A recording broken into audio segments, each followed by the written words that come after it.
esmaspäeva hommik, 22. detsember, 5. päev objektil. Sain just kirja Puumarketist, et materjal jõuab siia alles lõunapaiku ning otseselt ehitada ma veel ei saa. Küll aga saan teha mõõtmistööd, võtan selle koormakatte maha ja mõõdan, kui viltune see sein on, alumine osa. Arvestades seda, et ülemise osa laudis peaks lõpuks jääma alumise korruse laudise peale justkui, siis ma pean võtma laserid välja, loodid, niveliirid, teostama mõõtmistööd, arvestama ka sellega, et vundamendile tuleb soojustus juurde, et lõpuks siis seinapind ja soklipind oleksid üksteise suhtes siis nagu ühel kaugusel ja paralleelselt jookseksid. Et ma ei tea, kui huvitav materjal see nagu timelapse'i videosse nüüd mõõtmistöödest tuleb, aga eks ma siin jooksvalt leian midagi veel teha, siis on mul vaja teha veel kalkulatsioon selle tuulekoja välikäimla ehitamiseks, et materjal välja arvutada.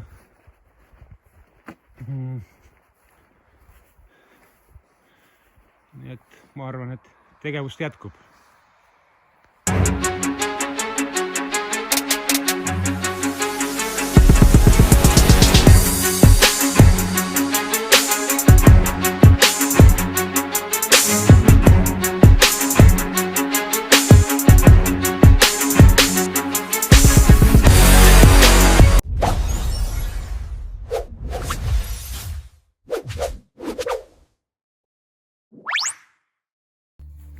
Võtsin oma mõõtetööriistad bussist välja, näitan ka, mis mul siin on ja mida ma kasutan. Lood, pöördlaser, ristjoonlaser, sellega küll vist sellises valguses enam väga kiirt ei näe, samas siin räästal võib-olla isegi näeb. Mul on küll vastuvõtja ka olemas, aga nagu üksi mõõtes on see natuke nadi teha, et kui ma pean seda laserit kogu aeg nagu liigutama ja siis samal ajal olema üleval, siis suht impossible. Aga selleks puhuks on mul olemas nöörlood ja tegelikult seda ma kasutan suht palju, kui ma just nimelt renoveerin mingi vanu maju, et siis on see väga kasulik tööriist. Ma panen siis pöördlaseri püsti, et mõõdan kõigepealt sokli kõrguse, siis nuputan välja, kuidas see sõrestik hakkab olema siin pool, nii all kui ka üleval. Ja vaatame, mis edasi saab.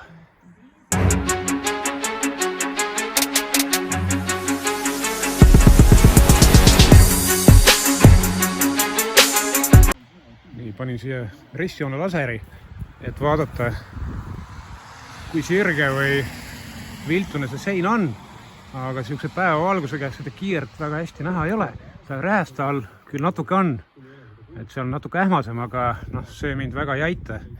Nii et tuleb ikkagi kasutada vanakooli tööriistu, loodi ja nöörloodi. Et gravitatsioon teeb oma töö ära, siis ma saan teada, kuidas see sõrestik hakkab jooksma.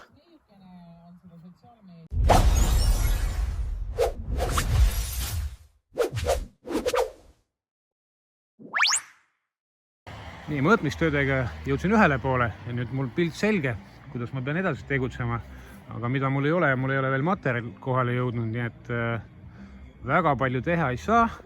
Küll saan näiteks võtta need räästakasti siis kõige seinapoolsema laua ära, niimoodi terves perimeetri ulatuses.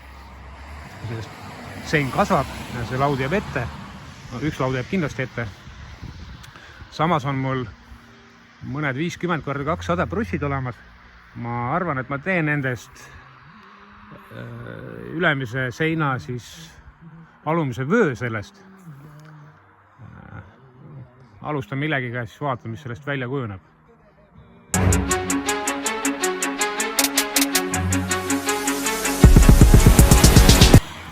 Nii, kolisin omadega ülesse, näitan oma GoPro kaamera statiivi. Täna on statiiviks retro telekas. vaatan, et õues sajab lund ka. Ma ei tea, kas kaamera seda näitab ka. Et ehk on lootust jõululaupäevaks maa valgeks saada. Aga teen selle vöö, millest rääkisin varem. Paigaldan siis need samused brussid 50x200 siia peale. Tõmban nööri sealt otsast sinna nurka ja toon selle vöö siis nii palju välja, et hiljem, kui ma ehitan siia 50x100 brussidest sõrestikku siia alla, siis see ülemine vöö jääb, ütleme sent nagu sellest seinast väljapoole.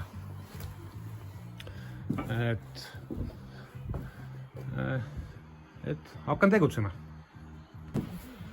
Selle vööjupi siis ma pean paigaldama siia vana palgi peale, aga palk on nagu, ei ole sirge, et on niimoodi kaldus sinnapoole, kõvasti kaldus, kaamera ei näita nii palju, et ma võin siia nalja pärast, huvi pärast loodi peale panna. Et ma pean siia emb-kumb kas siis kiilud mingid tegema, mis on nagu aega nõuda, nagu valmis kiile mul ei ole. Ma arvan nii, et ma panen siia selle madalam osa külge, siis kruvin laia peaga kruvi ja teen seda nagu iga teatud mingi vahemaa tagant. Siis ma teen selle vana palgi justkui nagu sirgeks ja siis ma saan panna selle vöö siia peale. Et kruvi jääb küll väheke nõrgaks seda brussi hoidma, aga alumine sõrestik siis nagu jääb seda hoidma. Nii et puidust kiilude siis alternatiiv.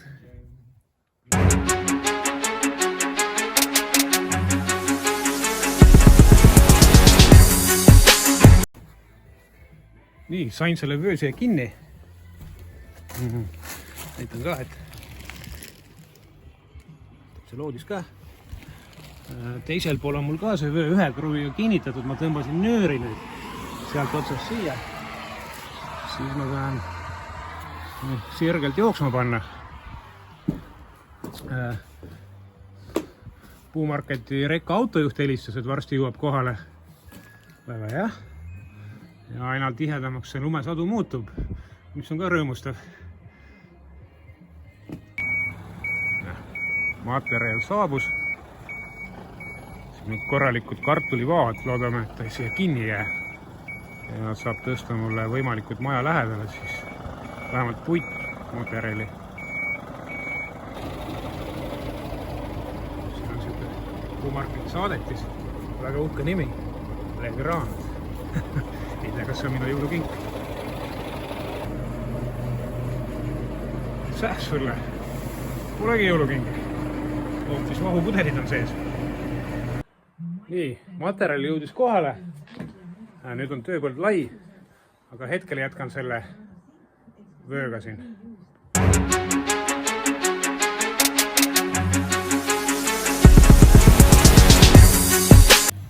Vöö on mul nüüd paigas. Võtsin ühe rea tulekasti laudu ära sealt, et oleks ülemine vöö ka kuskil kinnitada. Tegin natukene korrektuure selles osas, et kui ma algselt plaanisin panna sõrestikku siis horisontaalselt, ma siiski panen vertikaalsed postid püsti. Hiljem tuleb siia tuletõkke papp, tuulutusliist ja siis ma panen roovituse siis omakorda horisontaalselt. Et kivises siin ei ole raiutud midagi, mul on suht vabad käed selle objektiga. Muidugi nagu üldpilt on nagu teada, aga siuksed mõned pisemad üksikasjad siis tulevad nagu jooksvalt välja töö käigus.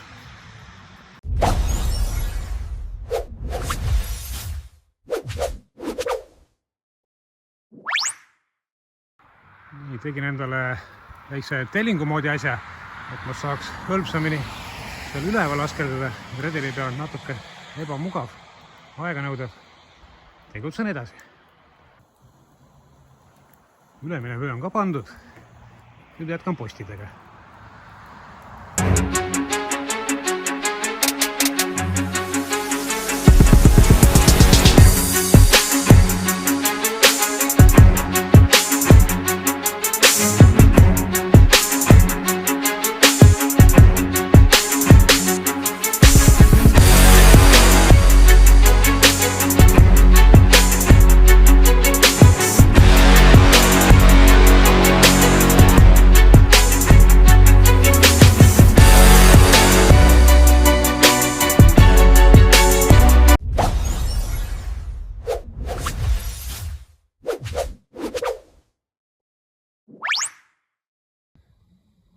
Nii, sõrestik on mul valmis.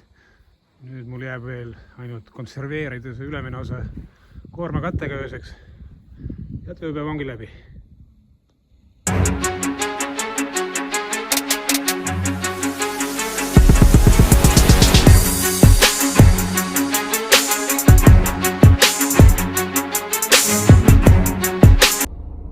Tänaseks on mu tööpäev läbi. Mõtlen veidi, et kas homme tulla ka tööle või mitte, eks ma siis arutan iseendaga õhtul. Et sõrestikku sain ühel pool valmis, oleks tahtnud teisel pool ka jõuda, aga kahjuks materjal jõudis siia objektile nii hilja, et ma ei hakanud seda teist otsa teile lahti võtma. Pole hullu. Et juhul, kui ma homme objektile ei tule, logiraamatut siis ma ka ei tee, et siis näeme peale jõule. Häid pühi kõigile!